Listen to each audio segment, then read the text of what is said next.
I'm a nurse. I gently squeezed the patient's oxygen tube. Watching the old man's face twist in agony, I smiled with satisfaction. Soon, the elderly patient stopped breathing entirely. I pretended to panic and rushed into the hallway, frantically calling for doctors. The medical team came running, and I stood there with a subtle smile, watching them frantically try to revive the old woman. The female doctor caught my eerie grin. To my surprise, the old woman actually came back to life. Terrified she might recognize me, I quit my hospital job immediately. I forged my resume and landed a position as a nanny with a wealthy family caring for their disabled son. My real plan was to work my way into the household and eventually replace the wife, becoming the man's new partner. I took excellent care of the boy, and he grew quite fond of me. But one day, I overheard the lady of the house discussing letting me go. So I deliberately damaged the boy's crutches, causing him to fall and hurt himself. When the woman came running, she scolded me harshly, but the boy defended me, insisting it wasn't my fault. This incident actually lowered her guard around me.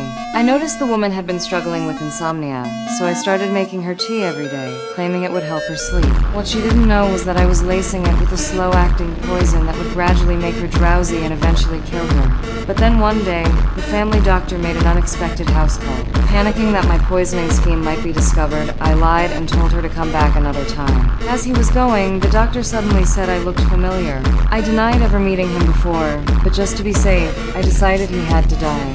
That night, I went to his house, pretending I had something urgent to discuss. After I got inside, I suddenly came up behind the doctor and injected her with poison. The doctor stared at me in horror as recognition dawned on her face. She remembered I was the nurse who had tried to kill that elderly woman, but it was already too late.